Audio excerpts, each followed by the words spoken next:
The physical destruction of a custom solid mahogany front door doesn't sound like a heavy knock. It sounds like a localized bomb detonating directly inside your foyer. It was 5:14 a.m. on a freezing Tuesday morning in late November. I was asleep in my master bedroom on the second floor. The violent concussive impact of a heavy 40-pound steel police battering ram striking the reinforced deadbolt vibrated straight up through the architectural floorboards. With a heavy wooden frame splintered instantly, the solid brass hinges tearing cleanly out of the pulverized drywall with a deafening, catastrophic crack. I didn't scream. My eyes snapped open in the pitch black of my bedroom. Before my bare feet could even touch the hardwood floor, the heavy, chaotic thud of tactical combat boots was already storming up the carpeted staircase. The air in the hallway was suddenly thick with the suffocating smell of the aerosolized plaster dust and the freezing outside air rushing rapidly into the house. "Police! Search warrant! Get on the ground! Show me your hands!" The aggressive, overlapping commands roared through the narrow hallway, specifically designed to overwhelm and paralyze anyone inside the structure. A fraction of a second later, the heavy oak door to my master bedroom was kicked completely open. Rebounding violently against the drywall, I was instantly blinded. Harsh, intersecting beams of 4 high-powered, weapon-mounted tactical flashlights cut violently through the darkness, entirely washing out my vision. The sheer intensity of the strobing white LED light turned the room into a chaotic, disorienting nightmare of heavy shadows. Distinct, terrifying red laser dots danced erratically across the center of my chest and the padded headboard directly behind me. And I work as a Chief Commercial Title Auditor for a multinational real estate underwriter. I spend my days analyzing complex municipal zoning laws, auditing fraudulent escrows, and tracking forged notary stamps for commercial banks. But right now, none of my corporate credentials mattered.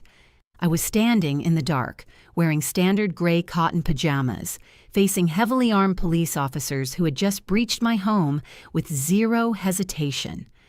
I know the brutal statistics of tactical police entries, and I know exactly how fast a panicked movement, a defensive shout, or a sudden reach for a cell phone on a nightstand can escalate into a lethal tragedy. When multiple armed officers breach a residence under the absolute belief that they are confronting a hostile, violent suspect, the absolute worst thing you can do is argue or demand to see a warrant. I became completely mechanical. I didn't speak a single word of protest. I slowly raised both of my empty hands high into the air, while keeping my fingers spread wide and my palms facing the blinding light. I swung my legs over the edge of the mattress and immediately dropped my bare knees onto the cold hardwood floor. I interlocked my fingers tightly behind my head and pressed my forehead directly against the baseboards.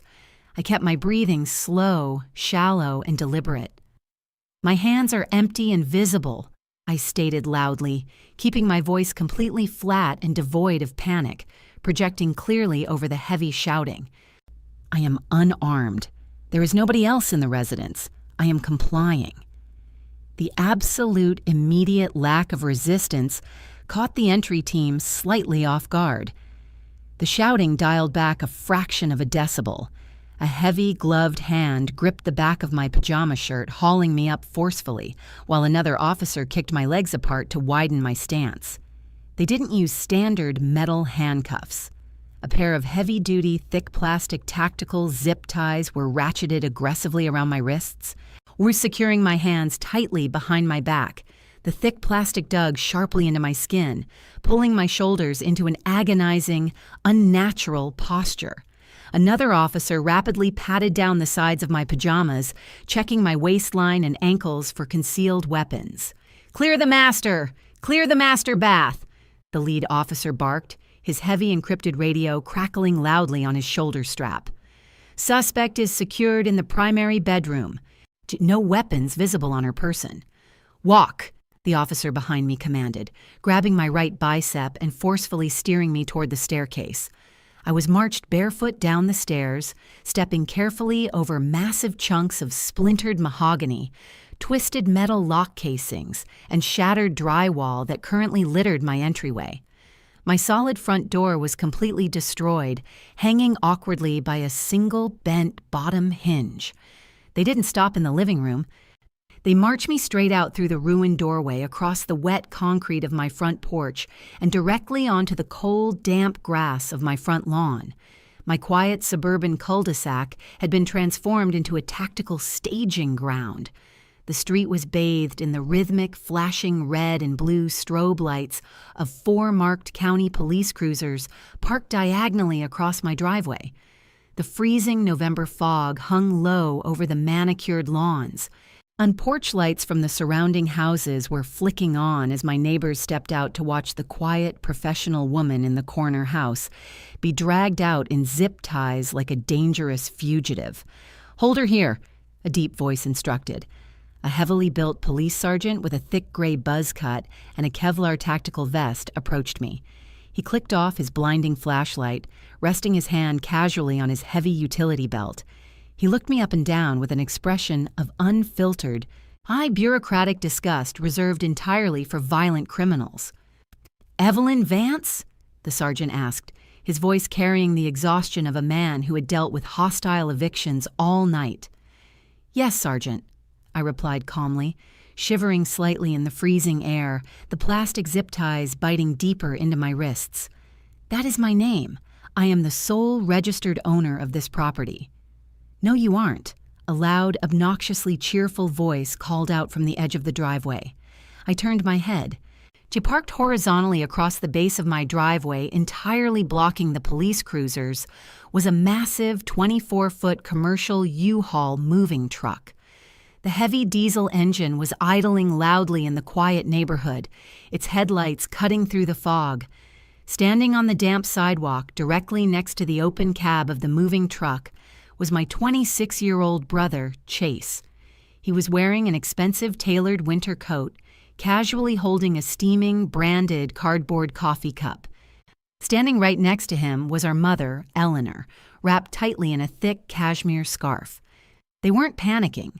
They weren't shocked by the massive police presence or the complete physical destruction of my front door.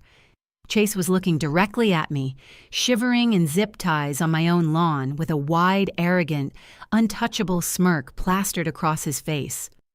Our mother took a slow sip of her coffee, looking at my destroyed front entryway with an expression of mild inconvenience, as if she were inspecting a slightly delayed, messy home renovation. "Morning, Evelyn," Chase called out, his voice dripping with absolute condescension. He took a casual step forward, pulling a thick, folded piece of heavy legal parchment from his inner coat pocket. He waved it in the air like a winning lottery ticket. "I told you to be out by the 1st of the month. You didn't listen." I stared at him. Where the pieces of the tactical breach rapidly fell into place with absolute mathematical precision. My home was fully paid off. I had purchased it out of foreclosure 5 years ago and spent a massive amount of my own capital renovating it. Because there was no active mortgage or bank lien attached to the property, the title was entirely free and clear. In the commercial real estate industry, on a free and clear title is the absolute prime target for a specific type of white-collar crime, deed forgery. Chase was a chronic, catastrophic failure. He was currently drowning in consumer debt, facing a severe eviction notice from his luxury downtown apartment and attempting to fund a lavish lifestyle he couldn't afford. 3 weeks ago, he had shown up at my office unannounced, demanding that I simply transfer the deed of my 4-bedroom, paid-off suburban home into his name to help him start his new life, suggesting I could just move into a small rental apartment. When I refused and had corporate security physically escort him out of the lobby, Eleanor had left me 7 unhinged voicemails, screaming that I was destroying the family's future by hoarding a house I didn't need. I assumed it was just their standard toxic entitlement. I didn't realize they were actively plotting a hostile, armed takeover. "Sergeant," Chase said, now adopting a polite, overly respectful tone as he addressed the officer. He handed the folded legal parchment to the sergeant. As I told the 911 dispatcher an hour ago, my name is Chase Vance. I am the legal owner of this property. My sister has been squatting here illegally for months. When I came by this morning to enforce the legal eviction and start moving my furniture in, she barricaded the door, screamed that she had a loaded firearm, and threatened to shoot me through the wood if I tried to enter. The sergeant took the paper, turning on a small pen light attached to his tactical vest to illuminate the heavy black text. "That is why we breached the door, Ms. Vance," the sergeant said, looking up at me with cold, uncompromising authority. "We received a priority call for an armed, barricaded squatter actively threatening the legal property owner with lethal force. You're incredibly lucky my officers didn't shoot you on the stairs." "She's unstable, officer," Eleanor chimed in, stepping up beside Chase and putting a comforting hand on his shoulder. She looked at me with manufactured maternal sorrow. "She has completely lost her mind since she lost her corporate job. We've tried to help her, but she refuses to leave Chase's house. She just needs to be removed." Chase pointed his coffee cup at me. "Can you just throw her in the back of a cruiser so the movers can start unloading my boxes? We have a tight schedule today." He assumed he had found the ultimate legal loophole. He assumed he could just forge a generic transfer document he downloaded off the internet, stamp it with a fake notary seal, and use the police department as his personal, heavily armed eviction service. He thought that by swatting me at 5 in the morning, I would be dragged out in pajamas, or thrown into a jail cell on felony charges, and he could casually move his belongings into my master bedroom by noon. He assumed I would be too traumatized and legally ignorant to fight back against a certified piece of paper. He completely forgot what I do for a living. "Sergeant," I said, my voice completely steady, devoid of any anger, panic, or hysteria, "may I examine the document my brother just handed you?" The freezing morning fog rolled heavily over the damp grass of my front lawn. My bare feet were completely numb against the cold earth, and the thick plastic zip ties biting tightly into my wrists sent sharp, rhythmic pulses of pain up my forearms. I didn't struggle against the restraints. I didn't yell at my mother or scream at my brother. When you are dealing with an armed tactical police unit that has just breached a structure under the belief that you are a violent threat, and the emotional outbursts are a guaranteed way to end up face down on the concrete with a knee in your spine. I kept my eyes entirely fixed on the heavily built police sergeant. "Sergeant," I repeated calmly, my voice perfectly level and completely devoid of panic, cutting through the low rumble of the idling U-Haul moving truck. "I am a Chief Commercial Title Auditor. I audit municipal property transfers for a living. I am respectfully requesting that you hold the document my brother just handed to you up to the light so I can read it." The sergeant didn't immediately comply. He looked at me, his eyes narrowing slightly under the brim of his tactical helmet. Suspects who have just had their front doors pulverized by a 40-pound steel battering ram usually react with sheer terror, hysterical crying, or violent aggression. They do not typically deliver a polite, mechanically precise request to review legal paperwork while standing barefoot in the mud. The absolute lack of resistance or hostility in my posture created a microscopic crack in the tactical narrative Chase had fed to the 911 dispatcher. The sergeant unclipped a small, high-powered penlight from the chest rig of his Kevlar vest. He stepped slightly closer to me, pinched the top corner of the heavy folded parchment between his gloved fingers, and held it up directly in front of my face. He clicked the penlight on, bathing the dense black text in a harsh, clinical white circle. Chase let out a loud, theatrical sigh from the edge of the driveway. "Sergeant, come on, don't humor her. She's just trying to stall so she doesn't have to go to jail. Read the paper. It's a legally binding quitclaim deed. It has a notary stamp and everything. I want her off my property." I ignored my brother entirely. I kept my breathing slow and shallow against the freezing air, reading the document from top to bottom. It took me exactly 12 seconds to completely dismantle Chase's $500,000 illusion. "Sergeant," I noted, my voice crisp and analytical, projecting clearly over the flashing red and blue strobe lights. "Look at the legal description of the property boundary in the second paragraph. It states the property is located in the County of Los Angeles, State of California." The sergeant's brow furrowed heavily. He moved his flashlight slightly, then illuminating the text. "We are currently standing in Fulton County, Georgia," I stated, delivering the geographical fact with lethal, undeniable clarity. My brother downloaded a generic $29 PDF template off the internet and was too arrogant to read the jurisdictional boilerplate text before he printed it. Chase's face instantly drained of all color. He realized the absolute terrifying magnitude of what he had done. He hadn't just handed a forged document to a bank teller. He had handed it to a heavily armed veteran SWAT sergeant who had just executed a high-risk residential breach based entirely on its validity. Eleanor pulled her thick cashmere scarf tighter around her neck. The manufactured maternal sorrow she had weaponized just 2 minutes ago was rapidly giving way to a rigid, anxious posture. She looked nervously at the tactical officers surrounding us. "She's lying to you, officer," Eleanor interjected, her voice tightening with a sharp edge of panic. "She's just making up legal jargon to confuse you. Look at the red stamp at the bottom. It was notarized." The sergeant shifted the beam of his penlight to the bottom right corner of the document. There was a bright red circular ink stamp bearing the seal of a notary public, accompanied by a messy, illegible signature. "Yes, let's look at the notary stamp," I agreed, leaning slightly forward despite the zip ties. "Sergeant, please run your thumb directly over the red ink." The sergeant paused. Then he looked at me, then looked down at the paper. Slowly, he dragged the thick leather thumb of his tactical glove directly across the circular red seal. "It's smooth," the sergeant noted, his deep voice dropping into a heavy, suspicious register. "It's just flat ink." "Exactly," I said. As of January 2021, the state legislature passed a mandate to combat rampant real estate fraud. A flat ink stamp is no longer legally sufficient to authenticate a property transfer.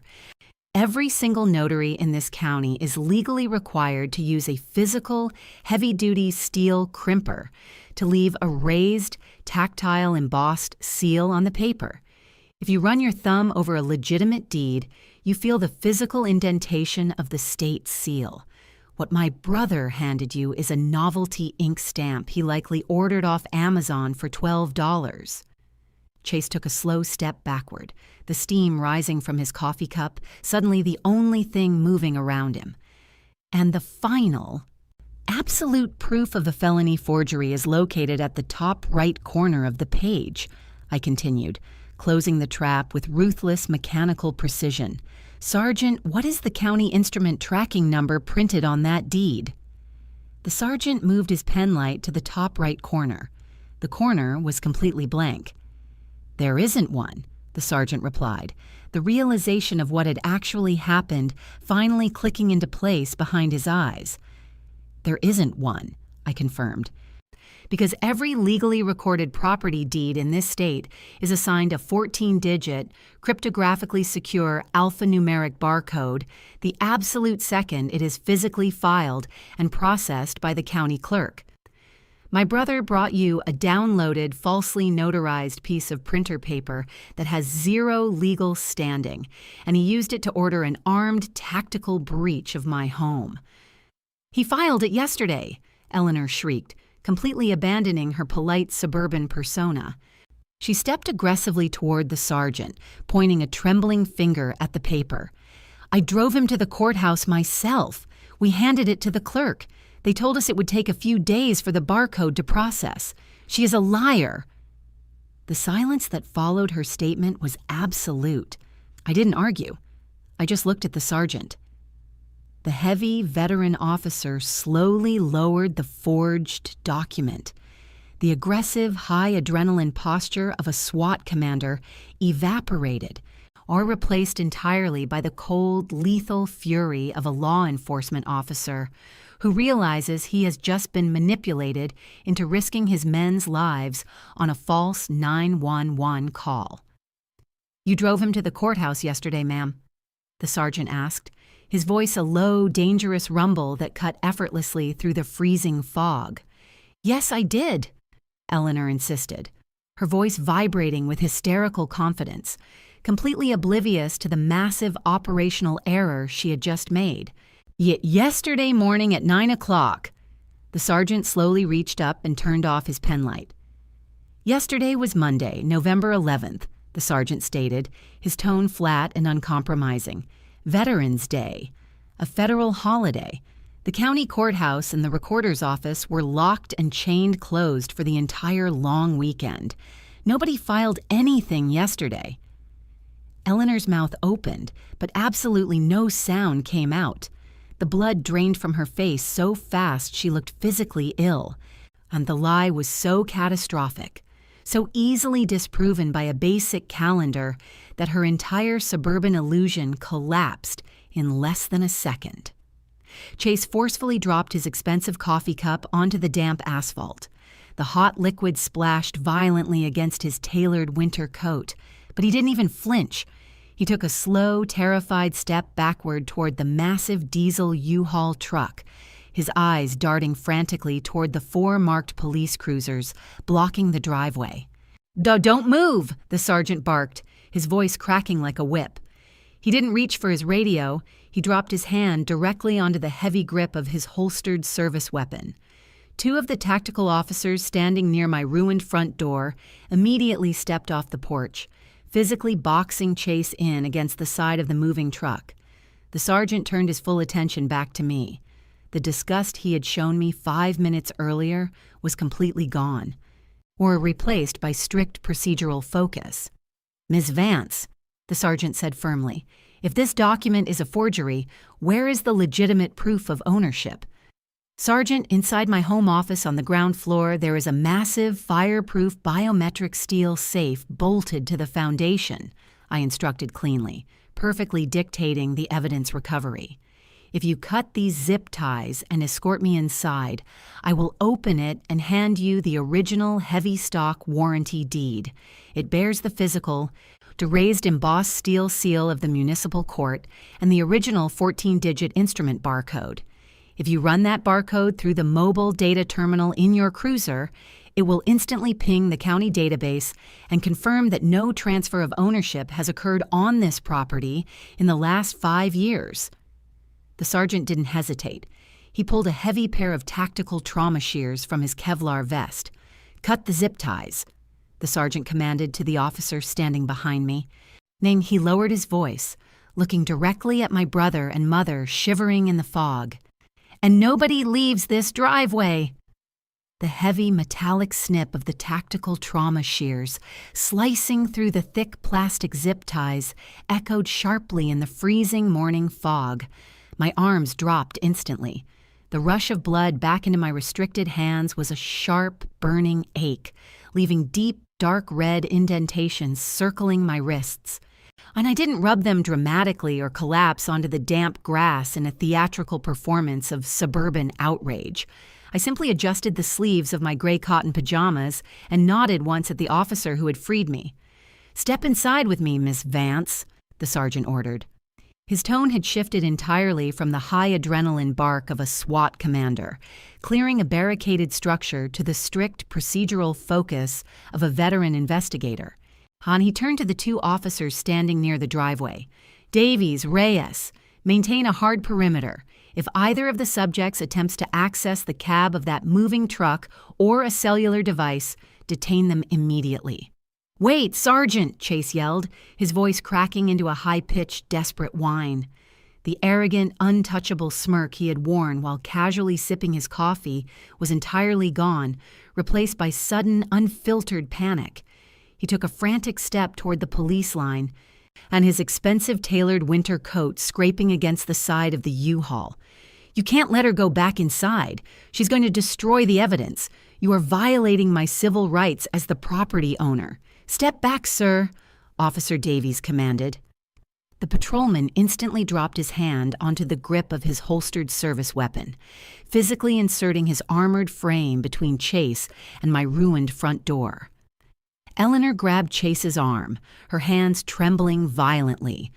The crushing realization that her federal holiday lie had completely unraveled the fake deed was suffocating her.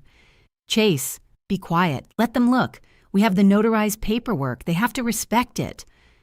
I didn't look at them. I turned my back on the freezing fog, my bare feet squelching softly on the wet concrete of the porch, and walked back into my house. The interior of my foyer looked like a localized war zone. The massive, solid mahogany front door was hanging diagonally off a single, violently bent brass hinge. The heavy deadbolt had been ripped entirely out of the splintered wooden frame. Thick white plaster dust hung heavily in the air, coating my dark hardwood floors like a thin layer of dirty snow. The sergeant walked right behind me, his heavy boots crunching loudly over the massive chunks of shattered drywall. He kept his flashlight on, illuminating the dark hallway as we bypassed the debris and turned directly into my ground floor home office. The room was completely untouched by the chaotic breach upstairs. I didn't reach for the light switch. I walked straight to the heavy oak desk spanning the back wall. Bolted deeply into the structural concrete foundation beneath the floorboards was a massive commercial-grade, biometric, fireproof, steel safe. The sergeant stood in the doorway, his flashlight beam fixed securely on my hands, ensuring strict protocol. I didn't rush. I knelt on the cold hardwood floor. Winter pressed my right thumb firmly against the illuminated green optical scanner and waited for the sharp, mechanical click of the heavy steel locking bolts retracting.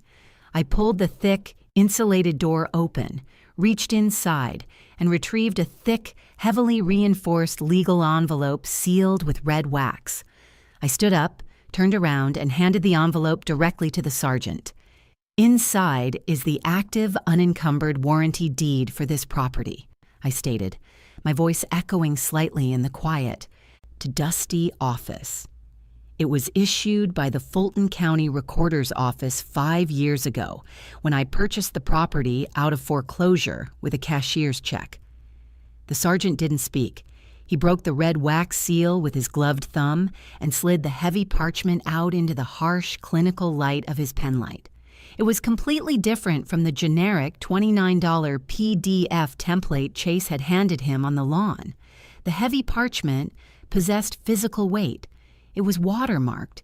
One of the sergeant immediately moved his thumb down to the bottom right corner of the document. He didn't find smooth, cheap novelty ink. He ran his thumb directly over a massive, raised, tactile embossed steel seal that had been physically crimped completely through the paper fibers. He moved his flashlight to the top right corner.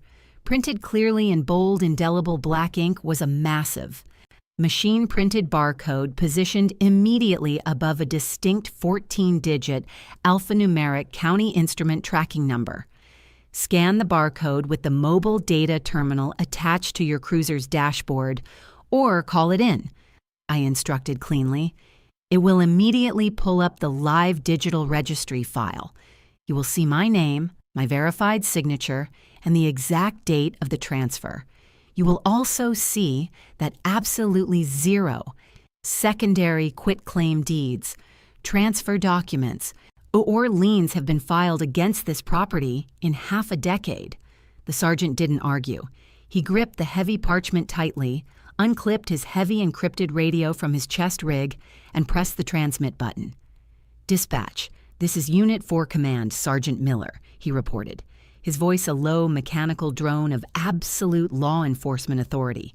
"I need an immediate priority verification check on a primary residential property deed. Instrument barcode, Alpha Tango 79442001. A heavy crackle of static echoed from the shoulder mic, cutting through the silence of the dark office. "Copy, Unit 4, the dispatcher's voice replied smoothly. "Searching municipal real estate database now." The silence that followed was agonizingly slow. I remained standing barefoot in my pajamas, the freezing air rushing through the destroyed front door, rapidly chilling the room. Outside, and through the heavy double-pane windows of my office, the flashing red and blue strobe lights rhythmically painted the dense fog. Unit 4, the dispatcher reported, her tone shifting into a rapid, automated cadence. Instrument barcode verified. Sole registered owner is Evelyn Vance. The deed was legally recorded and finalized 60 months ago. There are no active liens, no pending transfers, and 0 recorded quitclaim or eviction filings associated with the parcel in the last 5 years. The title is listed as free and clear.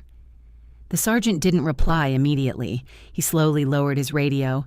The harsh lines of exhaustion around his eyes were replaced entirely by the cold, lethal fury of a law enforcement commander who had just been aggressively manipulated into risking his men's lives on a false 911 call. My brother hadn't just forged a signature to steal a house. He had deliberately weaponized a highly trained tactical police unit to execute an armed breach on a completely innocent citizen.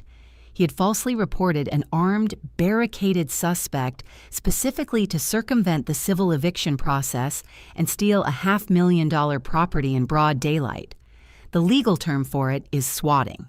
When it involves an armed residential breach, it is a severe, unbailable federal crime. "Understood, dispatch," the sergeant finally replied, and his voice dropping into a dangerous, heavy register. "Cancel the civil eviction order. Escalate the incident to a confirmed swatting event and a Priority 1 felony fraud investigation."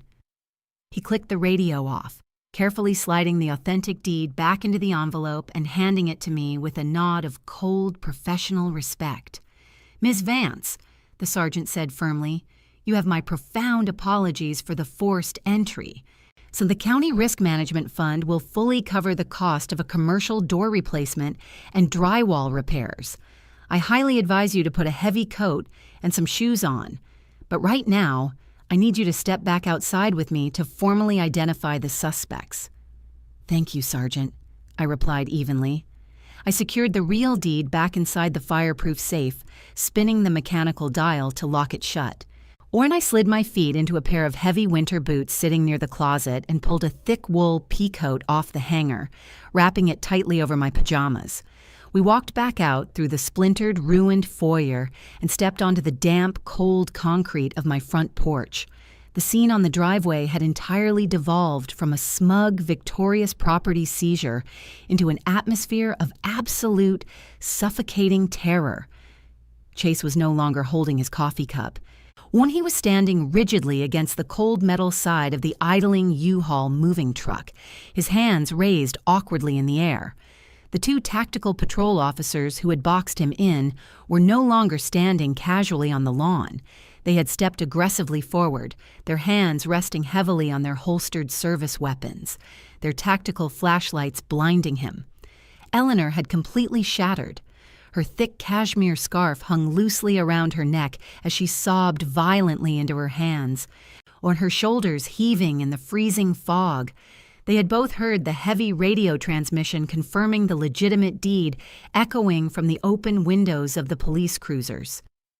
The sergeant walked deliberately down the porch steps, the heavy crunch of his boots echoing loudly. He didn't yell. He didn't demand an explanation. The terrifying, high adrenaline volume of the initial tactical breach was entirely replaced by the cold, mechanical efficiency of an arrest. He walked directly up to Chase. He grabbed him forcefully by the shoulder of his expensive tailored winter coat and violently spun him around, slamming him chest first against the ribbed metal side of the moving truck. The heavy thud of the impact echoed sharply. "Hey, wait, what are you doing?" Chase screamed, his voice cracking into a high-pitched, pathetic croak of unfiltered panic. He struggled wildly against the cold metal, but the sergeant easily overpowered him, kicking his legs apart to widen his stance. "I'm the owner. I showed you the deed. You read it. She's the one squatting. I'm paying for this truck by the hour. Let me go." The rhythmic metallic clatter of heavy steel handcuffs unspooling from a tactical belt cut sharply through his screaming. The sergeant forcefully grabbed Chase's right wrist, twisting it violently behind his back, and secured the freezing steel cuff tightly around his wrist. The ratcheting click engaging was deafening. Note the dispatcher verified the legitimate 14-digit instrument barcode physically printed on the actual embossed warranty deed locked inside a biometric safe, Mr. Vance. The sergeant stated cleanly, his voice devoid of any emotion, securing the second cuff and pulling the chain tight. The document you provided is a catastrophic forgery downloaded off the internet and illegally stamped to look like a county record. No, I filed it, Chase wailed, me frantically looking over his shoulder toward our mother.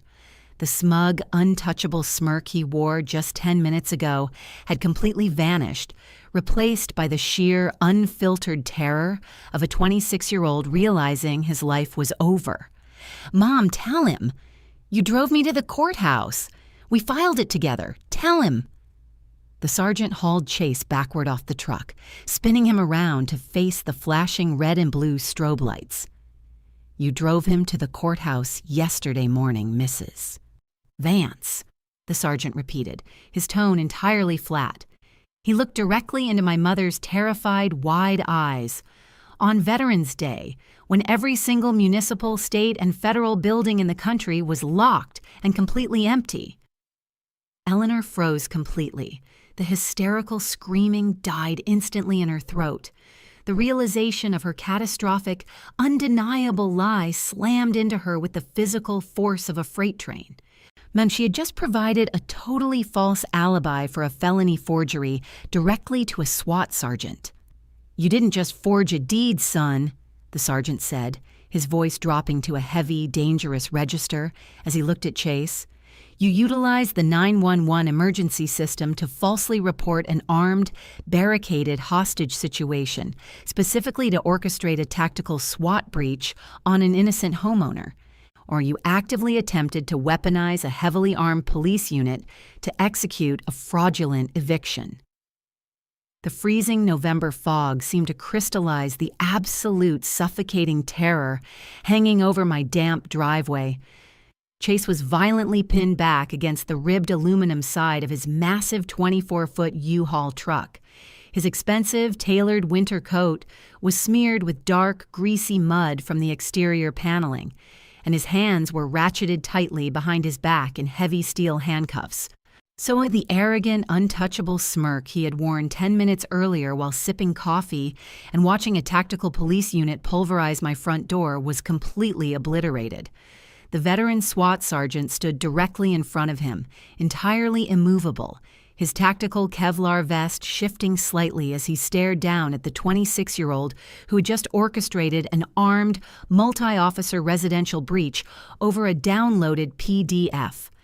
You called 911 and specifically reported an armed, barricaded squatter making lethal threats, the sergeant repeated, his voice dropping into a low, lethal register that completely overpowered the idling diesel engine of the truck.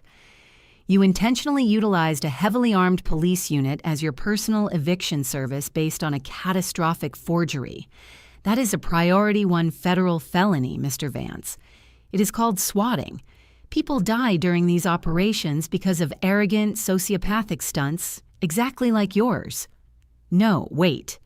Please, Chase shrieked, his voice cracking into a high-pitched, desperate sob. The reality of federal prison was rapidly vaporizing his confident property owner persona. He frantically looked over his shoulder at our mother, his eyes wide and pleading. Mom, tell him. Tell him I didn't know the deed was fake. You printed it. You found the template online. You told me it was legally binding. Tell him. Eleanor completely shattered, and the thick cashmere scarf she wore to project maternal authority hung limply around her neck. She stood frozen on the damp concrete of the driveway, staring in absolute horror as her golden child actively attempted to throw her under a federal bus to save his own skin.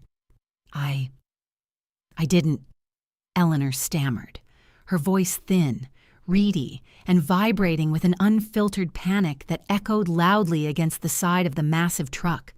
She took a slow, terrified step backward toward the flashing red and blue strobe lights of the 4 marked police cruisers blocking the street. I just wanted to help him. He was getting evicted from his luxury apartment. Evelyn has a massive house. She doesn't even need 4 bedrooms. I just found a blank form on the internet. I didn't know it was illegal to sign it for her. The absolute silence that followed her confession was deafening. I stood on my ruined front porch, my bare feet shoved into heavy winter boots, my hands thrust deep into the pockets of my wool peacoat, watching the total, spectacular self-destruction of my family. She hadn't just admitted to assisting him.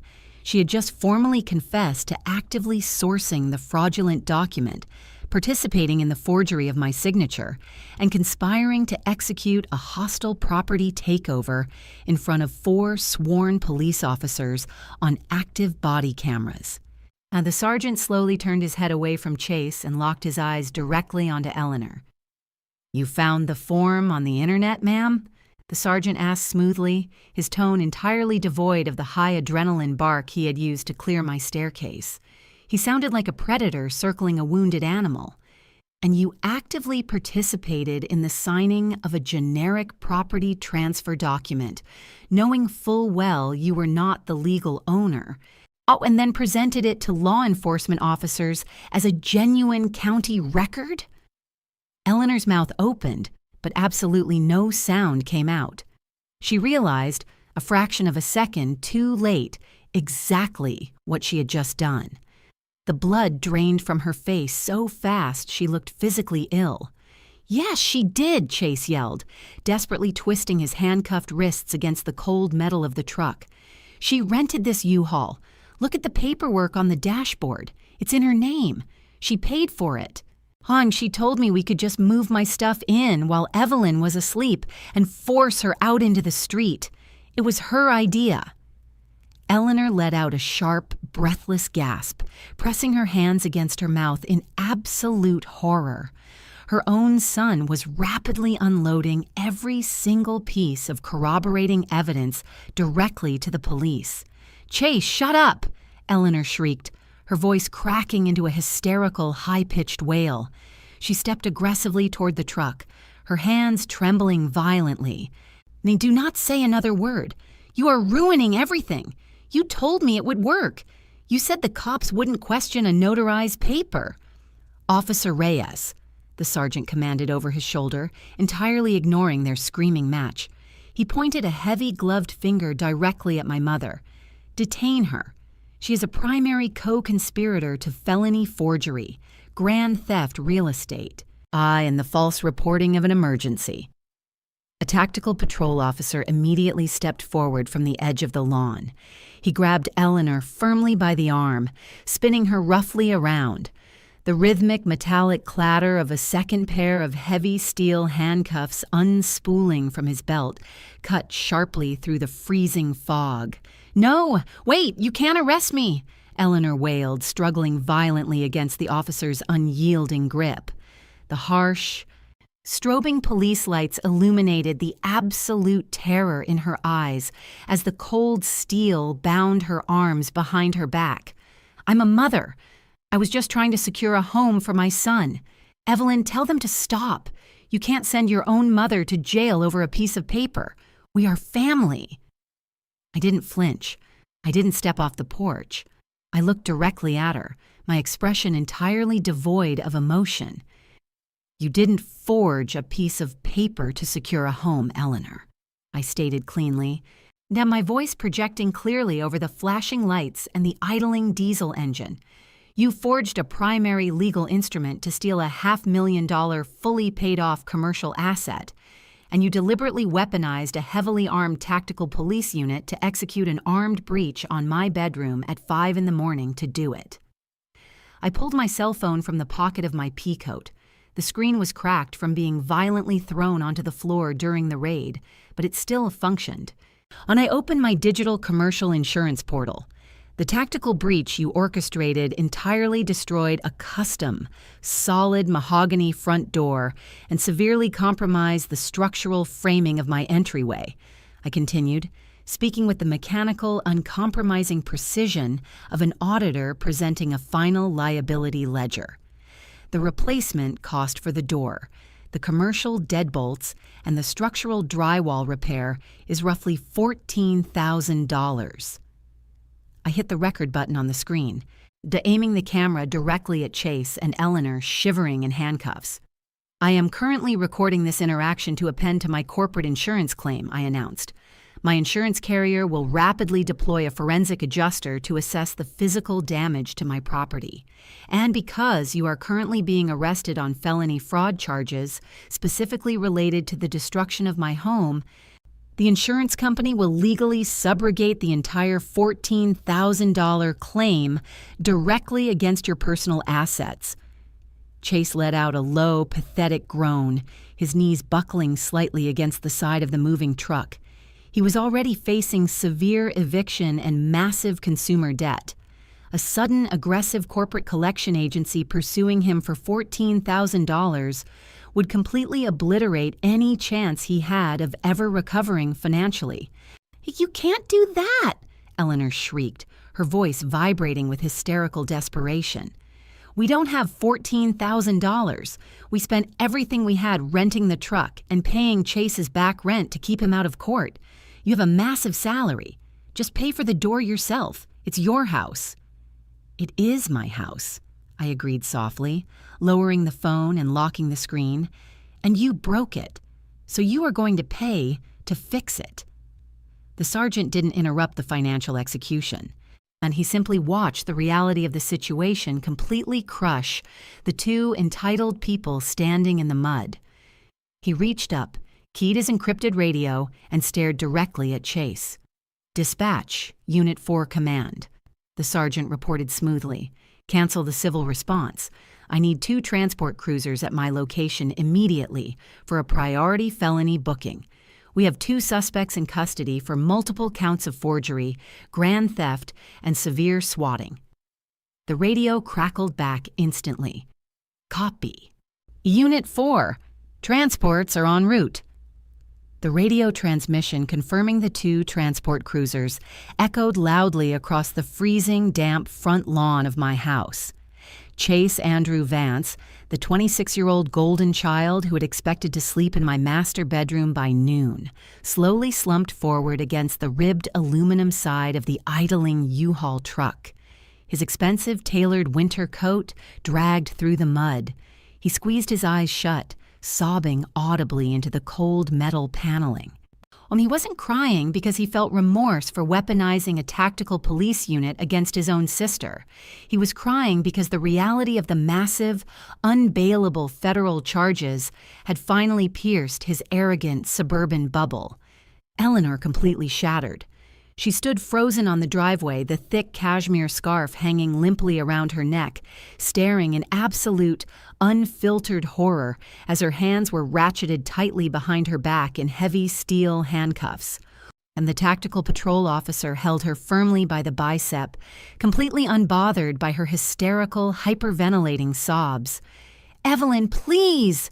Eleanor shrieked, her voice cracking into a high-pitched, pathetic croak that echoed loudly over the flashing red and blue strobe lights. She violently twisted her torso toward my ruined porch, desperately trying to appeal to the family bond she had just attempted to destroy. "I am your mother. Tell them to take these cuffs off. I didn't mean to hurt you. We just thought you were being selfish with your money. Chase is going to lose his apartment today. If he goes to jail, his life is over." I didn't flinch. I stood on the damp concrete of my porch, my hands thrust deep into the pockets of my wool peacoat, and looked at her with absolute technical indifference. Chase's life was over the exact second he handed a forged, downloaded PDF to a SWAT sergeant and falsely reported a barricaded hostage situation. "Eleanor," I stated cleanly, my voice completely steady. "You didn't just borrow my car or steal my mail. You actively attempted to execute a hostile takeover of a $500,000 commercial asset using heavily armed police officers as your personal eviction service. You assumed I would be too traumatized by the door breach to realize you faked a notary stamp." Two marked county transport cruisers pulled aggressively into the cul-de-sac, their tires squealing slightly on the wet asphalt. Then they parked diagonally behind the massive moving truck, their headlights cutting through the dense November fog. "We are family!" Eleanor wailed, her knees buckling slightly as the officer forcefully steered her toward the back door of the first cruiser. "You can't do this to us over a house." "You aren't family anymore, Eleanor," I noted quietly, turning my back on the flashing lights and walking toward the shattered remnants of my mahogany front door. "Then you are just an active insurance liability." The sergeant didn't waste any more time. He forcefully hauled Chase off the side of the U-Haul, spinning him around and marching him directly toward the second transport cruiser. Chase didn't fight back. He dragged his expensive ruined boots across the wet pavement, his head hanging in total, humiliating defeat. The heavy steel doors of the patrol cars slammed shut almost simultaneously, sealing my brother and my mother inside the claustrophobic, pitch-black rear suspect cages. "Ms. Vance," the veteran SWAT sergeant said, walking up to the base of my porch steps. The high adrenaline aggression he had used to clear my staircase an hour ago was entirely gone. He unclipped a business card from his Kevlar vest and handed it to me. "A primary detective from the Real Estate Fraud Division will contact you by noon to collect a formal sworn statement and a digital copy of your authentic deed. And I have already dispatched a county risk management adjuster to your address to process the payout for your doorframe." "Thank you, Sergeant," I replied evenly, sliding the card into my pocket. "For the record," the sergeant added, his voice dropping into a low, heavy register, "in 20 years on the tactical entry team, I have never seen a suspect attempt to swat a family member over a real estate dispute using a fake piece of paper. You are incredibly lucky you remained calm on those stairs. The outcome could have been catastrophic." "I am a commercial title auditor, Sergeant," I said simply. "I calculate risk for a living. Arguing with a loaded rifle is a bad investment." The sergeant nodded once, a gesture of cold, professional respect. He turned, walked back to his cruiser, and climbed behind the heavy steering wheel. Within 2 minutes, the entire tactical convoy aggressively pulled out of the quiet suburban cul-de-sac, with the deafening mechanical wail of their sirens echoing into the freezing dawn as they transported my family directly to the county intake facility. I stood alone in the doorway of my paid-off house, the freezing wind rushing through the pulverized doorframe, and pulled my cell phone from my pocket to dial my corporate insurance carrier. Over the next 8 months, the federal and state legal systems executed a masterclass in bureaucratic destruction against my family. Not because Chase had deliberately utilized the 911 emergency system to falsely report an armed, barricaded hostage situation, specifically to orchestrate a tactical SWAT breach on an innocent homeowner, the local district attorney immediately transferred his case to the federal level. Swatting is a severe, unbailable federal crime. He was formally indicted by a grand jury for felony swatting, aggravated forgery, and attempted grand theft of real estate. Then he was sentenced to 72 months in a federal penitentiary, completely obliterating his arrogant, entitled lifestyle.